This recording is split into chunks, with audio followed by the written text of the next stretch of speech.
अस्सलाम वालेकुम दोस्तों, welcome back to the biology MCQ series. जैसे कि आपको मालूम है कि हम इम्यूनिटी के चैप्टर से जो है वो डिफरेंट टॉपिक्स जो है हम डिस्कस कर रहे हैं। और आज हमारे पास जो है लास्ट टॉपिक है डिसऑर्डर्स ऑफ इम्यून सिस्टम। इसके डिफरेंट जो कंसेप्ट हैं उससे हमने जो एमसीक्यूज़ लिए हैं वो आपके साथ डिस्कस करेंगे वन बाय वन। और जो राइट ऑप्शन होंगे वो भी आपको बताएंगे और जो ऑप्शन इनकरेक्ट होंगे वो भी देखेंगे कि वो इनकरेक्ट क्यों है। चलिए शुरू करते हैं जी। सबसे पहले हमारे पास एमसीक्यू नंबर 1 है, which of the following is not a common allergen. तो कौन सा यहाँ पर हमारे पास जो है कॉमन एलर्जन नहीं है। पोलन है, डस्ट है, मोल्ड स्पोर्स है, एंटीबायोटिक्स है। तो एलर्जन हमारे पास वो सब्सटेंसेस होते हैं जो एलर्जी काज करवाते हैं, एलर्जी काज करवाते हैं। और उनमें हमारे पास जो है पोलन्स आ जाते हैं, डस्ट आ जाते हैं, मोल्ड स्पोर्स आ जाते हैं यानी बीज वगैरह। और उसके अलावा जो है हमारे पास कुछ लोगों को जो है बी स्टिंग्स यानी मक्खी का जो डंग होता है उससे भी जो है वो एलर्जी होती है। तो इनमें हमारे पास जो एंटीबायोटिक्स जो हैं ये हमारे पास जो है कॉमनली जो है वो एलर्जिन नहीं है, यानी कॉमनली एलर्जी काज नहीं करवाती। बिकॉज एंटीबायोटिक्स तो हम जो मोस्टली जैसे एंटीहिस्टामिन्स हैं तो वो हम एलर्जी को दूर करने के लिए जो है वो यूज़ करते हैं। तो डेल्टा ऑप्शन यहाँ पर जो है राइट होगा। नेक्स्ट है हमारे पास क्वेश्चन नंबर 2 है, विच और type of the antibodies are produced in response to allergen. Allergen के रिस्पॉन्स में हमारे पास कौन सी टाइप ऑफ एंटीबॉडीज़ जो हैं वो प्रोड्यूस होती हैं। IgA, IgG, IgE, IgM। तो IgE टाइप ऑफ एंटीबॉडीज़ जो हैं वो हमारे पास जो है प्रोड्यूस होती हैं in response to allergens. Next है हमारे पास क्वेश्चन नंबर 3 है, what is the main mediator responsible for allergic symptoms such as sneezing and congestion. तो कौन सा हमारे पास यहाँ पर जो है मेन मीडिएटर है जो एलर्जिक सिम्टम्स का जो है वो रिस्पॉन्सिबल होता है। इंटरल्यूकन्स हैं, हिस्टामीन्स हैं, साइटोकाइंस हैं, ल्यूकोट्राइन्स हैं। तो यहाँ पर हमारे पास जो है हिस्टामीन जो है ये हमारे पास जो है एलर्जी का मेन मीडिएटर है जो एलर्जी की सिम्टम्स यानी स्नीजिंग और कंजेशन वगैरह करवाने के काम आता है। और एलर्जी को दूर करने के लिए हम जैसा कि एंटीहिस्टामीन ड्रग्स जो हैं, एंटीहिस्टामीन ड्रग्स जो हैं वो लेते हैं तो उससे हमारा जो है वो जो एलर्जी से जो हमारे पास फ्लू वगैरह होता है तो वो दूर हो जाता है। तो बीटा ऑप्शन यहाँ पर जो है राइट है। नेक्स्ट है हमारे पास क्वेश्चन नंबर 4 है, in autoimmune diseases the immune system attacks foreign invaders, body own cells and tissues, cancer cells, heavy bacteria। तो ऑटो का मतलब होता है खुद और इम्यून अपना इम्यून, यानी ऐसी डिजीज़ जो अपने ही इम्यून सिस्टम को जो है वो अटैक कर देती हैं। तो ये body on cells and tissue आएगा बिकॉज इम्यून सिस्टम अपने ही बॉडी के सेल्स और टिश्यूज़ पर जो है वो अटैक करता है। तो बीटा ऑप्शन यहाँ पर जो है राइट है। नेक्स्ट है हमारे पास क्वेश्चन नंबर 5 है, which autoimmune disease is caused by antibodies attacking insulin secreting sales.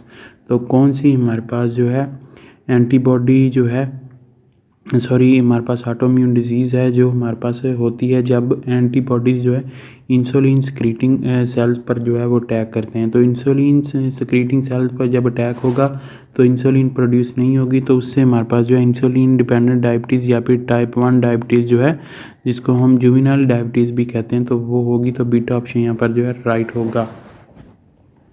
Next है हमारे पास क्वेश्चन नंबर 6 है, which type of cells are responsible for recognising foreign tissue in transplant rejection. तो कौन से टाइप ऑफ सेल जो हैं रिस्पॉन्सिबल हैं रिकॉग्नाइज करने के लिए फॉरेन टिश्यूज़ को in transplant rejection. Red blood cell है, टी सेल्स है, प्लेटलेट्स है, न्यूट्रोफिल्स है। तो हमारे पास जो टी हेल्पर सेल्स होते हैं वो हमारे पास जो है जी रिकॉग्नाइज करते हैं जो हमारे पास फॉरेन टिश्यूज़ होते हैं या फॉरेन ऑर्गन होते हैं उसको एज एन एंटीजन, तो उसके अगेंस्ट जो है एंटीबॉडीज़ प्रोड्यूस करते हैं। तो टी सेल्स यहाँ पर जो है वो हमारे पास जो है राइट ऑप्शन होगा। नेक्स्ट है हमारे पास क्वेश्चन नंबर 7 है, which cells are involve in producing IG antibodies in response to allergen. तो कौन से सेल जो हैं IgE एंटीबॉडीज़ जो हैं प्रोड्यूस करते हैं in response to allergens. T cells हैं, बी सेल्स हैं, नेचुरल किलर सेल्स हैं, मैक्रोफेजेस हैं। तो जैसा कि हमें मालूम है कि एंटीबॉडीज़ जो हैं वो हमारे पास जो है बी लिम्फोसाइट्स ही प्रोड्यूस करते हैं। तो IG एंटीबॉडीज़ भी बी लिम्फोसाइट बी सेल्स ही प्रोड्यूस करेंगे। तो बीटा ऑप्शन पर जो है राइट होगा। नेक्स्ट है हमारे पास क्वेश्चन नंबर 8 है, which of the following immune cells is not involve in transplant rejection. तो कौन सा जो हमारे पास सेल है जो हमारे पास ट्रांसप्लांट रिजेक्शन में जो है वो इन्वॉल्व नहीं होता। हेल्पर टी सेल्स हैं, बी सेल्स हैं, नेचुरल किलर सेल्स हैं और मास सेल्स हैं। तो हमारे पास जो है इम्यून सेल्स जो ट्रांसप्लांट रिजेक्शन में वो इन्वॉल्व होते हैं, वो हमारे पास टी सेल्स होते हैं, और उसके अलावा जो है बी सेल्स इन्वॉल्व होते हैं। तो हेल्पर टी सेल्स, ये हमारे पास टी सेल्स की जो है वो टाइप है, तो ये भी इन्वॉल्व होगा, बी सेल्स भी इन्वॉल्व होंगे। और हमारे पास जो है नेचुरल किलर सेल, जिनको हम साइटोटॉक्सिक टी सेल्स भी कहते हैं, तो ये भी हमारे पास जो है टी सेल्स की टाइप हैं, तो ये भी इन्वॉल्व होंगे। जबकि मास सेल जो हैं ये हमारे पास इन्वॉल्व नहीं होंगे। तो डेल्टा ऑप्शन जो है हमारे पास राइट होगा। नेक्स्ट है हमारे पास क्वेश्चन नंबर, मास सेल जो है MCQ नंबर 8 में, ये हमारे पास एलर्जी में जो है मेनली रोल प्ले करते हैं। नेक्स्ट है हमारे पास MCQ नंबर 9 है, how do antihistamine drugs alleviate allergy symptoms. Antihistamine drugs जो हैं एलर्जी सिम्टम्स को कैसे ख़त्म करती हैं, by suppressing the immune system. तो वो हमारे पास जो है इम्यूनो सप्रेसेंट ड्रग्स करेंगी, इम्यूनो सप्रेसेंट ड्रग्स, यानी ऐसी ड्रग्स जो हमारे पास इम्यून सिस्टम को जो है वो सप्रेस कर दें, यानी इसको कम कर दें, तो वो हमारे पास इम्यूनोसप्रेसेंट ड्रग कहलाती हैं। By blocking the effect of the histamines. तो एंटी का मतलब होता है अगेंस्ट, और हिस्टामीन है हिस्टामीन के अगेंस्ट। तो जो हमारे पास हिस्टामीन के इफेक्ट को ब्लॉक करेंगी वो हमारे पास एंटी हिस्टामीन ड्रग्स होंगी। तो बीटा ऑप्शन यहाँ पर जो है राइट होगा। नेक्स्ट है हमारे पास क्वेश्चन नंबर 10 है, which immune cells are involve in tissue rejection reaction. तो कौन से टाइप ऑफ इम्यून सेल जो हैं वो हमारे पास टिश्यू रिजेक्शन रिएक्शन में इन्वॉल्व होते हैं। Eosinophils, monocytes, T cells, basophils. तो मेनली हमारे पास जो है टी सेल्स जो हैं, हेल्पर टी सेल्स, वो इन्वॉल्व होते हैं, और वो आगे चल के बी सेल्स के थ्रू जो है वो एंटीबॉडीज़ भी प्रोड्यूस करते हैं। तो मेनली हमारे पास टी सेल्स इन्वॉल्व होंगे और बी लिम्फोसाइट्स भी इन्वॉल्व होंगे। तो चार्ली ऑप्शन यहाँ पर जो है राइट होगा। नेक्स्ट है हमारे पास क्वेश्चन नंबर 11 है, what is the role of major histocompatibility complex antigen in transplant rejection. Major histocompatibility complex MHC antigen का जो है वो हमारे पास टिश्यू रिजेक्शन में क्या रोल है। They initiate tissue repair, they prevent rejection, they trigger the immune response, they promote tolerance. तो हमारे पास जो है मेजर हिस्टोकम्पैटिबिलिटी कम्प्लेक्स एंटीजन जो होते हैं ये हमारे पास इम्यून रिस्पॉन्स को ट्रिगर करेंगे। जो हमारे पास जो है ट्रांसप्लांट का जो ऑर्गन होगा उसका एज अ एंटीजन लेंगे और उसके अगेंस्ट जो है एंटीबॉडीज़ प्रोड्यूस करेंगे। तो चार्ली ऑप्शन यहाँ पर जो है राइट होगा। नेक्स्ट है हमारे पास क्वेश्चन नंबर 12 है, what is the main function of histamine and allergic reaction. Histamine का मेन फंक्शन क्या है एलर्जिक रिएक्शंस में, प्रमोटिंग ब्लड क्लॉटिंग। तो ये हमारे पास जो है ब्लड क्लॉटिंग को रोकती है, तो ये रॉन्ग ऑप्शन होगा। डायलेट ब्लड वेसल्स, ये राइट ऑप्शन है। Inhibit inflammation, inactivate allergens. तो ये हमारे पास एक्टिवेट करती है एलर्जेंस को, तो ये भी रॉन्ग ऑप्शन होगा। तो बीटा ऑप्शन यहाँ पर जो है हमारे पास जो है राइट है।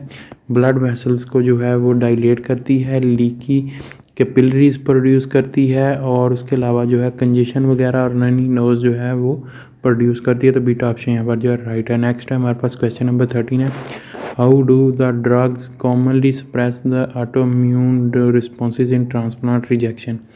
ऑटोइम्यून रिस्पॉन्सेज जो हैं उसको कैसे सप्रेस करती हैं ड्रग्स जो हैं जो यूज़ की जाती हैं ट्रांसप्लांट रिजेक्शन में, बाय प्रोड्यूसिंग एंटीबॉडीज़ प्रोड्यूस करेंगे, तो उसमें जो है वो ट्रांसप्लांट रिजेक्शन होगी, ये ऑप्शन रॉन्ग है। बाय इनिशिएटिंग इन्फ्लेमेशन, ये भी रॉन्ग ऑप्शन है। By promoting tolerance, by activating macrophages.